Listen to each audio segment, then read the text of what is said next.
Bismillahirrahmanirrahim. Assalamu alaikum dear students. Myself Dr. Saida Noreen, and today I am going to share with you a very important and interesting topic for the intermediate part 1 students as well as for the O-level students, and that is the product of two vectors. Dear student, जब हम product of two vectors की बात करते हैं तो इससे पहले हमें 2-3 कन्वेंशंस जो है वो याद होनी चाहिए कि जैसे हमने बात की थी कि जब किसी स्केलर को अगर आप वेक्टर से मल्टीप्लाई करें तो whenever the scalar is going to multiply with any vector, then answer will always be a vector. इसी तरह स्केलर से जब मल्टीप्लाई होता है वो तो आपको पता ही है कि आंसर हमेशा स्केलर होता है, जैसे 1 मल्टीप्लाई बाय 2 या 2 multiply by 1.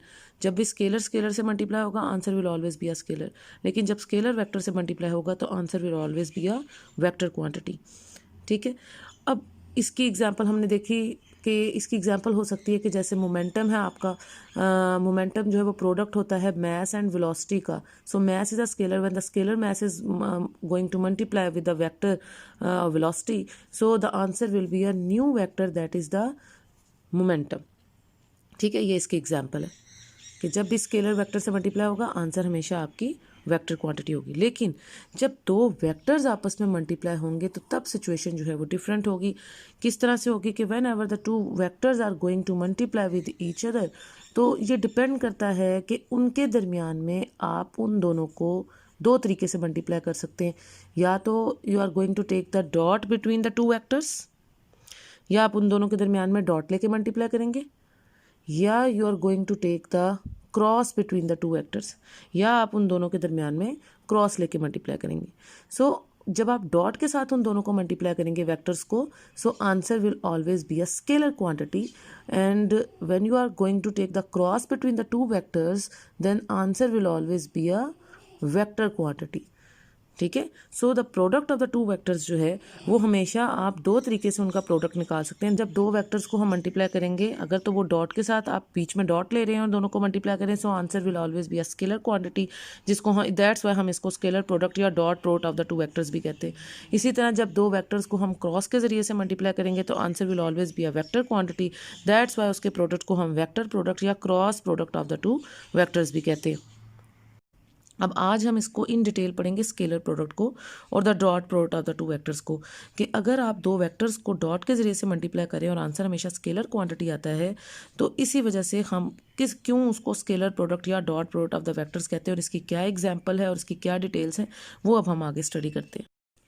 Now what is the scalar product of the dot product of the two vectors. जैसा कि अभी मैंने आपको स्टार्ट में बताया कि स्केलर प्रोडक्ट या dot product of the two vectors का मतलब है कि अगर if I have the two vectors से A vector and the vector B, so the dot product of these two vectors A dot B should be equal to A B cos theta. ये इसकी expression है. ये किस तरह से, and this A B cos theta जो है ये आपकी एक स्केलर क्वांटिटी है. ठीक है, ये स्केलर है. वेक्टर ए जो है ये भी आपका एक वेक्टर क्वांटिटी है, बी भी आपकी वेक्टर क्वांटिटी है, और ये जब इक्वल होता है ए बी कॉस थीटा का, सो this is a scalar quantity.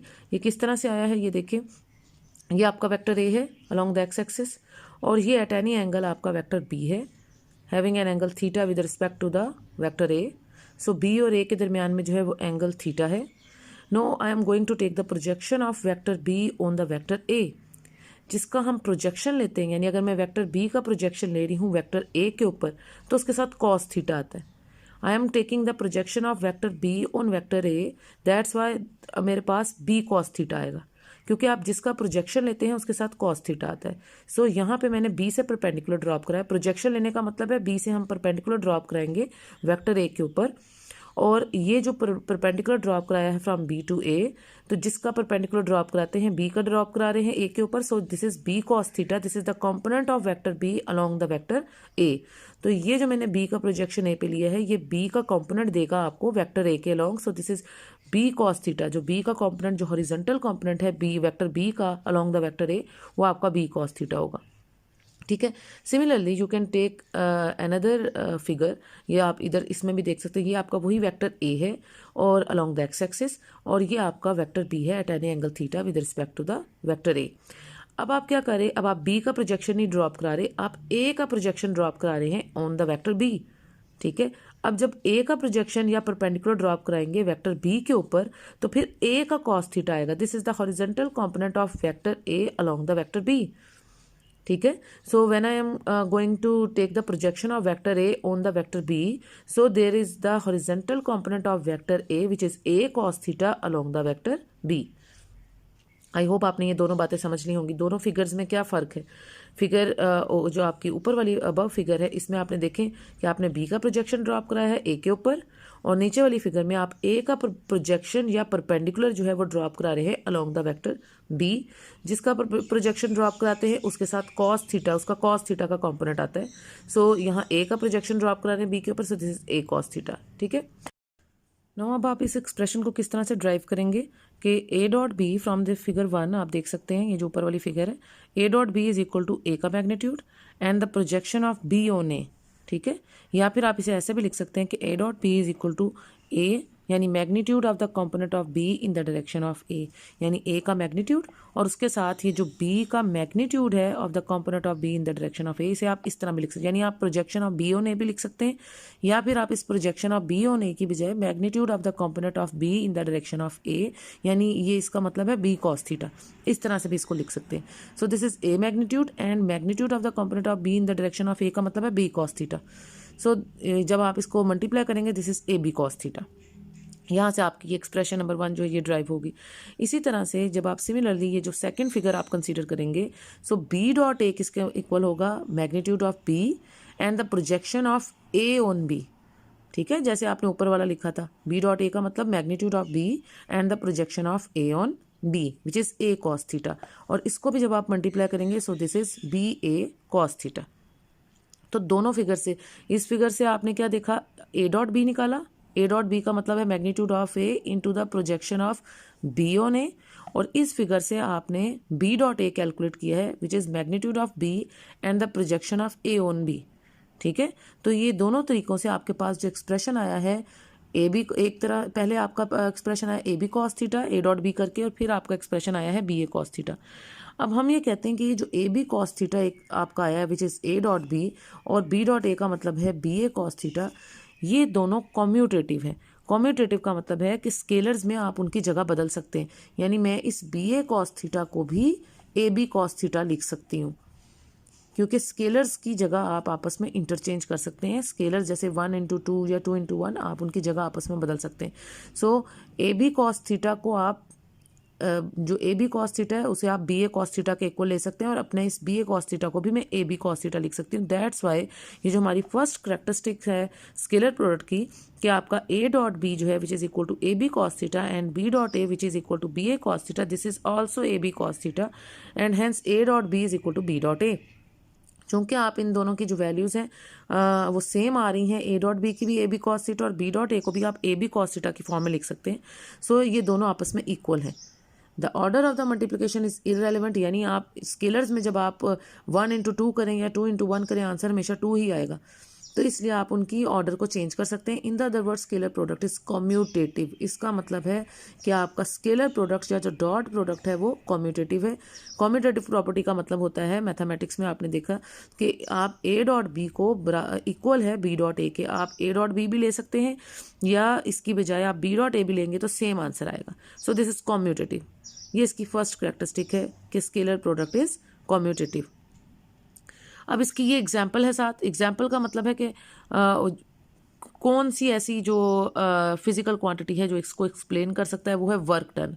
आपने देखा प्रीवियस क्लासेस में पढ़ा होगा कि what is work done. Work done is the जो आपने एक्सप्रेशन पहले पढ़ा होगा, W is equal to F dot D is the dot product of the force and displacement, और जब आप इन दोनों का डॉट प्रोडक्ट लेते हैं तो आंसर हमेशा स्केलर क्वांटिटी आती है which is the work.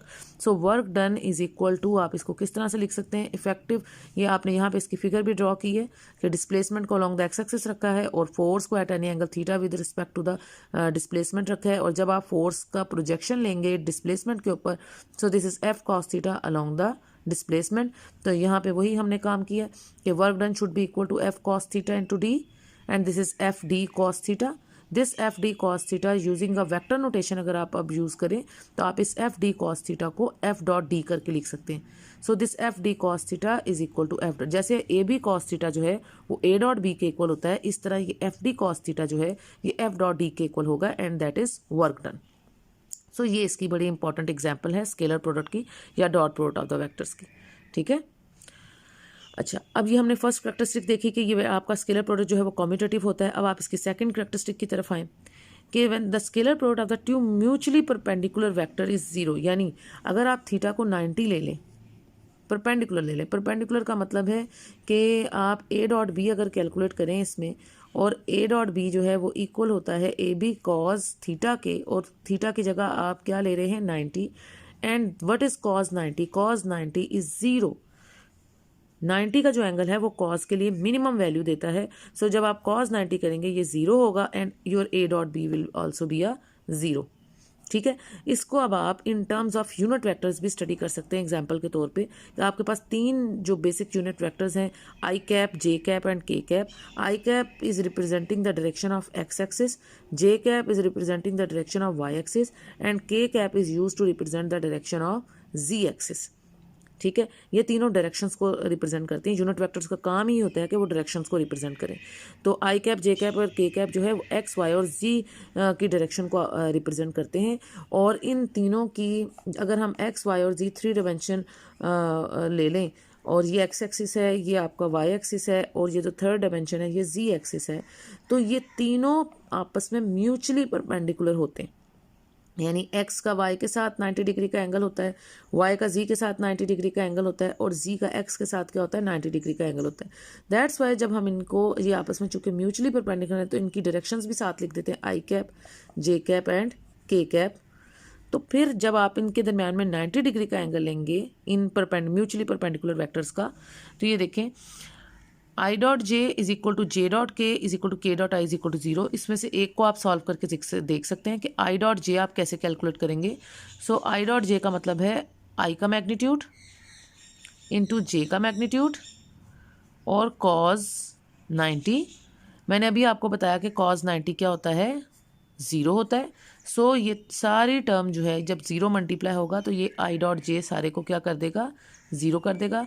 Similarly जिस तरह मैंने आई डॉट जे की बात की है, सिमिलरली आपका जे डॉट के और के डॉट आई भी ज़ीरो के इक्वल होगा। हम जब भी यूनिट वेक्टर्स की बात करते हैं ये देखें तो हम एंटी क्लॉकवाइज डायरेक्शन में इनको लेते हैं, यानी आई का डॉट जे के साथ, जे का डॉट के साथ, के का डॉट आई के साथ, एंटी क्लॉकवाइज डायरेक्शन में इनकी रोटेशन को कंसीडर करते हैं। ठीक है, तो हमने कहा कि I dot J is equal to J dot K is equal to K dot I जो है ये ज़ीरो के बराबर है। अब आ जाए the scalar product of the to parallel vectors, यानी पैरेलल वेक्टर्स का मतलब होता है कि अगर अब आप थीटा को ज़ीरो रख लें, जैसे हमने उधर बात की थी the scalar product of the two mutually perpendicular vectors का मतलब होता है कि उनका थीटा क्या है 90। ठीक है, अब परपेंडिकुलर होने का मतलब होता है कि थीटा 90 है। इसी तरह पैरेलल होने का मतलब है कि थीटा जो है वो ज़ीरो है। अब ये थीटा अगर आप ज़ीरो उसी तरह करके देखें तो what is A dot B? So A dot B is equal to A B cos zero. And what is cos zero? Cos zero जो है, ज़ीरो का जो एंगल है वो कॉस के लिए आपको मैक्सिमम वैल्यू देता है which is 1। And so A dot B will give you the answer 1 multiply by A B is A B. ये यही चीज़ यहाँ पे उन्होंने आपको बताई है। ठीक है, अब यूनिट वेक्टर्स के केस में अगर हम देखें, और ये कॉज, ये ज़ीरो का एंगल कब बनेगा यूनिट वेक्टर्स के केस में? जब वो सेल्फ प्रोडक्ट लेंगे। सेल्फ प्रोडक्ट का मतलब होता है किसी भी चीज़ का एंगल उसके खुद के साथ जो होता है वो हमेशा ज़ीरो होता है, उसको हम सेल्फ प्रोडक्ट कहते हैं। अब जब आप खुद के साथ यानी आई का डॉट आई के साथ लें, जे का डॉट जे के साथ लें, के का डॉट के साथ लें, ये सेल्फ प्रोडक्ट है ना। हर चीज़ का एंगल, हर वेक्टर का एंगल अपने ही साथ हमेशा क्या होता है, ज़ीरो होता है। सो आई डॉट आई के दरमियान में भी एंगल ज़ीरो है, जे डॉट जे के दरमियान में भी एंगल ज़ीरो है, और के डॉट के दरमियान में भी एंगल ज़ीरो है। अब मैं एक आपको इसमें से सॉल्व करके दिखाती हूँ। आई डॉट आई देखें, जब हम आई डॉट आई को सॉल्व करेंगे तो आई का मैग्नीट्यूड इंटू आई का मैग्नीट्यूड और कॉज ज़ीरो। मैंने कहा कि जब आप किसी भी चीज़ का अपने साथ प्रोडक्ट लेते हैं तो उसका एंगल ज़ीरो होता है। And what is cos zero? मैंने अभी आपको बताया कॉज ज़ीरो मैक्सिमम वैल्यू देता है विच इज़ 1। अब जब 1 मल्टीप्लाई होगा, what is the magnitude of I cap? ये जो आपके यूनिट वेक्टर्स हैं, आपने पहले भी पढ़ा होगा डेफिनेशन में भी कि यूनिट वेक्टर्स के मैग्नीट्यूड हमेशा 1 के इक्वल होते हैं। सो ये जो आई कैप का मैग्नीट्यूड है ये भी 1 के इक्वल है, और ये जो आई कैप का मैग्नीट्यूड है ये भी 1 के इक्वल है, क्योंकि यूनिट वेक्टर्स के मैग्नीट्यूड क्या होते हैं, 1 के इक्वल होते हैं। सो यहाँ से इसका आंसर जो है आई डॉट आई का आंसर क्या आ जाता है 1। ये तीनों क्वांटिटीज़ आपकी 1 1 1 आपको दे रही हैं। सो आई डॉट आई भी 1 के इक्वल है, जे डॉट जे भी 1 के इक्वल है, और के डॉट के भी सिमिलरली 1 के इक्वल है। ठीक है। अब for anti parallel vectors, anti parallel vectors किनको कहते हैं, जिनके दरमियान में थीटा जो है वो 180 डिग्री का होता है। अब जब आप इसको सॉल्व करेंगे, so A dot B is equal to A B cos 180 and cos 180 will give you the -1, आपको -1 देता है कॉस 180, और यहाँ से आपको मिनिमम मैग्नीट्यूड जो है वो मिलेगा minus A B. So maximum value जो है ए डॉट बी की आपको मिली थी जब आपका थीटा जो है वो सेल्फ प्रोडक्ट होता है, ये कॉस 0 में आपको ए बी के इक्वल आया था, ये इसकी मैक्सिमम वैल्यू थी। और मिनिमम वैल्यू आपको कब मिल रही है, जब वो एंटी पैरेलल होंगे। एंटी पैरेलल का मतलब है कि दो वेक्टर्स, ये वेक्टर ए है और ये वेक्टर बी है, दोनों इन द ऑपोजिट डायरेक्शन है, तो उनके दरमियान में जो एंगल बन रहा है वो कैसे बनेगा, 180 का। और कॉस 180 जो है वो -1 के इक्वल होता है, और इस तरह से आपके पास -ए बी का आंसर आ गया। अच्छा, पैरेलल वेक्टर्स का मतलब है कि या तो वो सेल्फ प्रोडक्ट हो या फिर इस तरह से दो वेक्टर्स पैरेलल होंगे, ये वेक्टर ए है और ये वेक्टर बी है, यानी moving in the same direction. इसी तरह परपेंडिकुलर वेक्टर्स का मतलब होता है कि अगर वो परपेंडिकुलर हैं तो इस तरह से आपस में परपेंडिकुलर हैं, ये वेक्टर ए है और ये वेक्टर बी है, तब उनके दरमियान में एंगल जो है वो 90 डिग्री का होगा। ठीक है, तो ये परपेंडिकुलर के इस तरह से है वो राइट एंगल पे हो।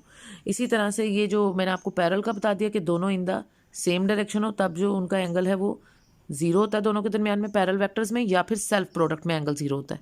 या तो पैरेलल वेक्टर्स के लिए एंगल 0 होता है या फिर सेल्फ प्रोडक्ट के लिए, यानी किसी भी चीज़ का अपने साथ जो प्रोडक्ट है वो उसमें एंगल 0 होता है। एंटी पैरेलल का मतलब है दोनों in the opposite direction move कर रहे हैं, तब उनके दरमियान में एंगल 180 का होता है। ठीक है, अब ये जो मैं सेल्फ प्रोडक्ट की बात कर रही थी बार बार, ये वही बात उन्होंने यहाँ पे कर दी कि self product of the vector A is equal to the square of its magnitude, यानी अगर मैं वेक्टर ए का अपने साथ ही उसके प्रोडक्ट ले लूँ, सेल्फ प्रोडक्ट ले लूँ, तो ए डॉट ए जो है वो ए का मैग्नीट्यूड इंटू ए का मैग्नीट्यूड, और यानी आपके पास जो दो वेक्टर्स मल्टीप्लाई हो रहे थे दोनों के मैग्नीट्यूड कंसीडर करते हैं ना हम, और साथ क्या आता है कॉस थीटा। सेल्फ प्रोडक्ट में मैंने आपको अभी बताया, बार बार बताया कि सेल्फ प्रोडक्ट में थीटा हमेशा 0 होता है, एंड कॉस 0 जो है वो आपको मैक्सिमम वैल्यू देता है विच इज़ 1, कॉस 0 इज़ 1। ठीक है, और जब ये 1 हो जाएगा सो ए इंटू ए जो है वो आपको ए स्क्वायर देगा। सो सेल्फ प्रोडक्ट से आपको उसकी मैक्सिमम वैल्यू मिल रही है डॉट प्रोडक्ट की या scalar product of the two vectors की, विच इज़ ए स्क्वायर। ठीक है, और ये उसी तरह से जैसे दो पैरेलल वेक्टर्स भी मैक्सिमम वैल्यू दे सकते हैं, या फिर अगर एक ही वेक्टर है तो अगर आप उसका सेल्फ प्रोडक्ट लेंगे तो आपको उधर से भी उसकी मैक्सिमम वैल्यू मिलती है स्केलर प्रोडक्ट की या dot product of the vectors की। अभी जो लास्ट कैरेक्टरिस्टिक हमारे पास है scalar product of the two vectors component method के जरिए से, कि अगर आपने दो वेक्टर्स ए और वेक्टर बी का जो है रेक्टेंगुलर कंपोनेंट मेथड से स्केलर प्रोडक्ट देखना है तो वो कैसे देख सकते हैं। So I have the two vectors, मेरे पास ये दो वेक्टर्स हैं ए और बी। अगर मैं इन दोनों के कंपोनेंट्स लिखूँ, यानी वेक्टर ए के कंपोनेंट्स जो हैं 3 डायमेंशन में ए X I cap plus A Y J cap plus A Z K cap, ये 3 कंपोनेंट्स हैं 3 डायमेंशन में आपके वेक्टर ए के। इसी तरह अगर मैं वेक्टर बी के कंपोनेंट्स लिखूं, so this is B X I cap plus B Y J cap और plus B Z K cap, ये 3 कंपोनेंट्स जो हैं 3 डायमेंशन में मैंने बी वेक्टर के लिख दिए।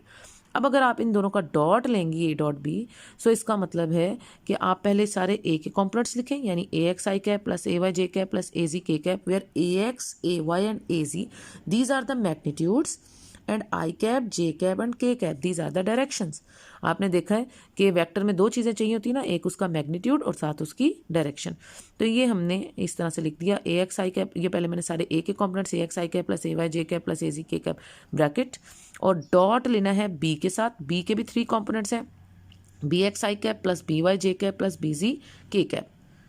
अब डॉट का अभी आपने ऊपर देखा कि इसमें सिर्फ आपको मैक्सिमम आंसर तब मिलेगा जब आप इसका सेल्फ प्रोडक्ट लेंगे। जैसे अभी आपने ऊपर पढ़ा कि सेल्फ प्रोडक्ट में आपको इसका मैक्सिमम एंगल मिलता है, मैक्सिमम वैल्यू मिलती है सेल्फ प्रोडक्ट में, और मैक्सिमम एंगल जो है वो कॉज के लिए मिलता है। कॉज 0 जो है वो मैक्सिमम एंगल होता है कॉज के लिए। ठीक है, तो जब आप कॉस 0 करते हैं तो फिर आपको मैक्सिमम वैल्यू मिलती है। तो इसीलिए ये जो अब आप आई का यूनिट वेक्टर आई के साथ, यानी I dot I J dot J के डॉट के, सिर्फ ये 1 के इक्वल होंगे, बाकी जितना प्रोडक्ट्स आप लेंगे आई डॉट जे डॉट के डॉट आई, वो सब क्या होगा 0 के इक्वल होगा। तो जब आप इसको मल्टीप्लाई करेंगे, जैसे ब्रैकेट्स खोलते हैं आप, तो आप आई ये ए एक्स बी एक्स और साथ आई डॉट आई आएगा। आई डॉट आई क्या हो जाएगा आपके पास, आई डॉट आई किसके इक्वल है 1 के इक्वल, यह आ जाएगा ए एक्स बी एक्स प्लस जब आप आई डॉट जे करेंगे, यानी पहले आप ए एक्स पकड़ेंगे ना और ए एक्स को तीनों से मल्टीप्लाई करेंगे, जिस तरह हम मल्टीप्लाई करते हैं, इसी तरह फिर आप ए वाई पकड़ेंगे, फिर उसको तीनों से मल्टीप्लाई करेंगे, फिर आप ए जी पकड़ेंगे, उसको तीनों से मल्टीप्लाई करेंगे।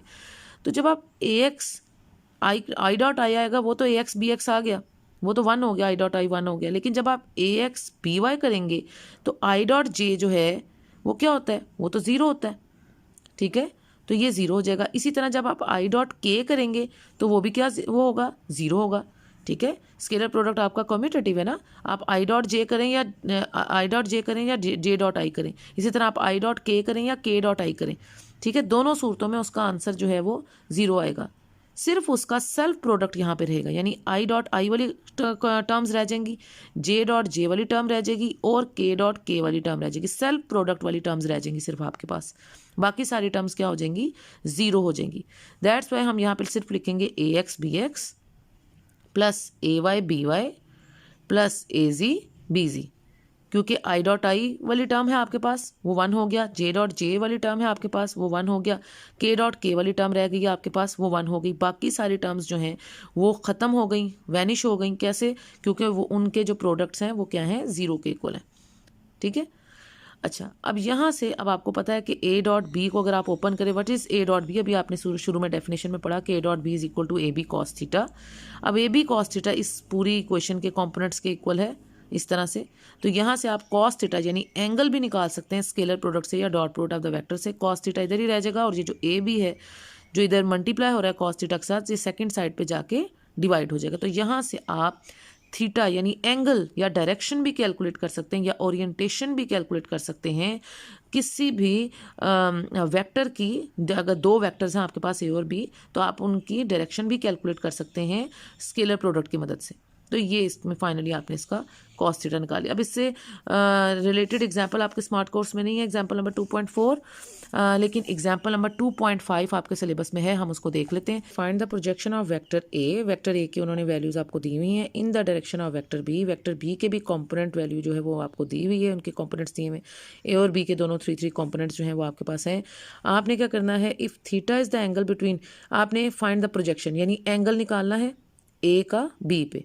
अभी मैंने आपको शुरू में ये बात बताई कि जब आप जिसका प्रोजेक्शन आपने कैलकुलेट करना है यानी उसका कॉस थीटा आपने निकालना, उसका कॉस थीटा वाला कंपोनेंट हॉरिजॉन्टल कंपोनेंट आपने लेना है दूसरे वेक्टर के लॉन्ग। ये बात अभी हमने पीछे पढ़ी कि हमने ए का प्रोजेक्शन लेना है, ये आपका वेक्टर ए था और ये वेक्टर बी था और ये इन दोनों के दरमियान में एंगल थीटा था।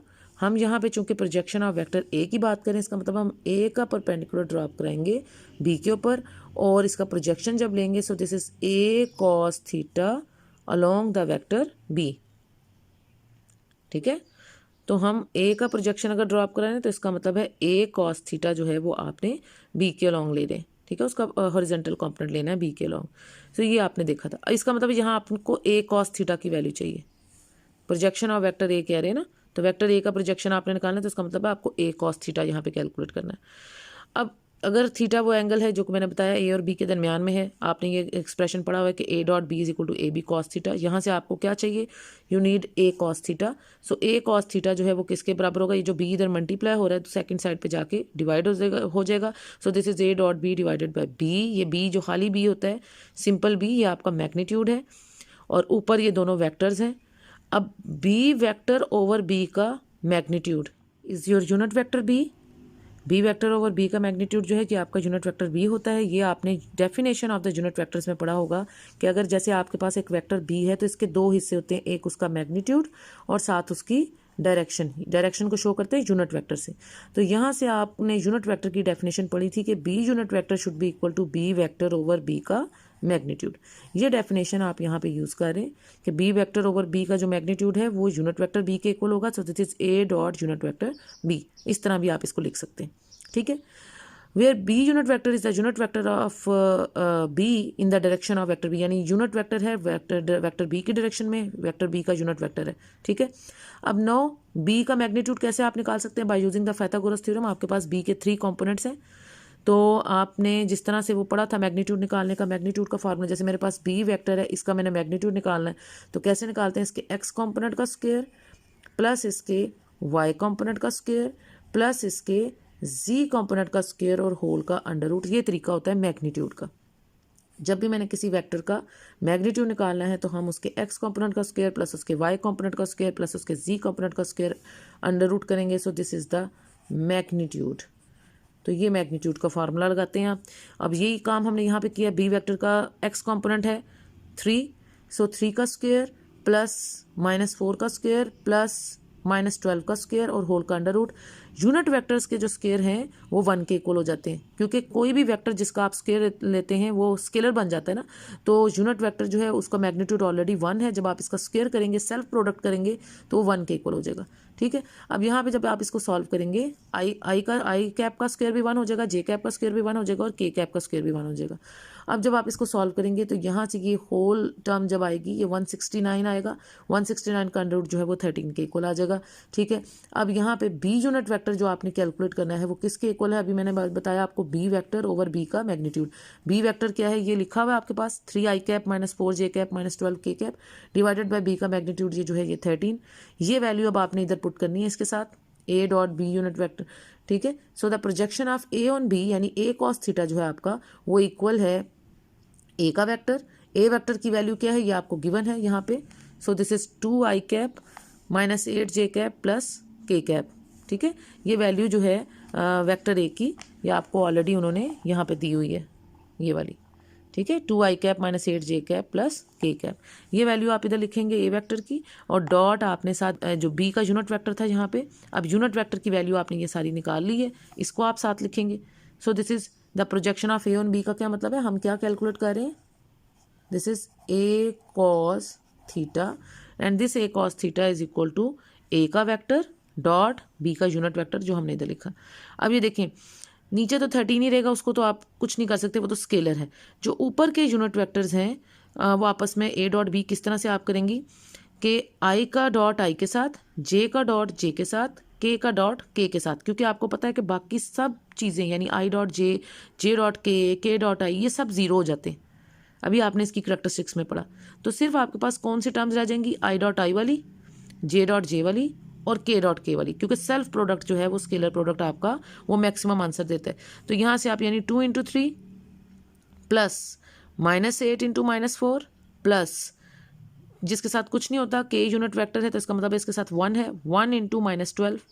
इस तरह से आप इस सारे को सॉल्व करेंगे। So this is 26 divided by 13, और यहाँ से जब इसको सॉल्व करेंगे तो this gives you the answer 2। तो ये इसका आंसर है। ठीक है, तो ये आज हमने इसका आपका स्केलर प्रोडक्ट और the dot product of the vectors के बारे में बात की है। आई होप आपने ये अच्छे से सारे पॉइंट समझे होंगे। इसकी करैक्टरिस्टिक्स भी ये लॉन्ग क्वेश्चन के तौर पे आता है, बड़ा इंपॉर्टेंट क्वेश्चन है स्केलर प्रोडक्ट। आपने इसको पहले डिफाइन करना है, डिफाइन करने के बाद आपने उसकी एक्सप्रेशन लिखनी होती है। यानी डिफाइन में आप क्या करेंगी? The product of the two vectors gives you the scalar quantity in result is known as scalar product of the dot product of the two vectors. ये उसकी एक्सप्रेशन आ जाएगी। ये उसके बाद आपने इसकी ये एक्सप्रेशन को डिराइव किया है 2 तरीक़ों से। एक दफ़ा projection of B on A लिया और फिर एक दफ़ा projection of A on B लेके किया है। उसके बाद आपने इसकी एग्जाम्पल है ये, दिस इज़ द एग्जाम्पल। ठीक है, वर्क डन की जो आपने इसकी लिखी है। उसके बाद जो है करैक्टरिस्टिक्स ऑफ स्केलर प्रोडक्ट में हमने क्या किया है? इसकी कम्यूटेटिव प्रॉपर्टी सबसे पहले। नंबर 2 जो है वो perpendicular, mutually perpendicular, when the two vectors are mutually perpendicular. ठीक है, उसमें यूनिट वेक्टर्स की भी बात की। उसके बाद नंबर 3 जो है टू वेक्टर्स आर पैरेलल, अगर 2 वेक्टर्स पैरेलल हैं। पैरेलल के बाद फिर हमने एंटी पैरेलल की भी बात की कि when the two vectors are anti parallel. उसके बाद सेल्फ प्रोडक्ट की बात की। सेल्फ प्रोडक्ट के बाद हमने कॉम्पोनेंट मेथड से 2 वेक्टर्स का आपस में डॉट प्रोडक्ट लिया। ठीक है, और उससे आपने एंगल कैलकुलेट किया कॉस थीटा की वैल्यू। तो ये सारी लॉन्ग क्वेश्चन के तौर पे आपको scalar product of the dot product of the vectors आता है। तो आप इसको इसी तरह डेफिनेशन भी लिखेंगी, आप उसकी एक्सप्रेशन भी लिखेंगी, फिर आगे उसकी एक्सप्लेनेशन सारी करेंगी, एग्जाम्पल लिखेंगी और सारी करैक्टरिस्टिक्स लिखेंगी। ठीक है, तो और ये एग्जाम्पल मैंने आपको इसलिए बता दी ताकि आपको ये क्लियर हो जाए कि किस तरह से हम इसको कैलकुलेट करते हैं। आई होप स्टूडेंट्स आपने ये सारी बातें अच्छे से अंडरस्टैंड कर ली होंगी। फिर भी कोई परेशानी हो you can comment me in the comment section. Until the next lecture अपना बहुत सा ख्याल रखें, दुआ में याद रखें। That's all for today, student. If you have not yet subscribed my channel, then subscribe my channel now. You can like and share my channel and press the bell icon for future notifications. Until the next lecture, take care. Allah Hafiz.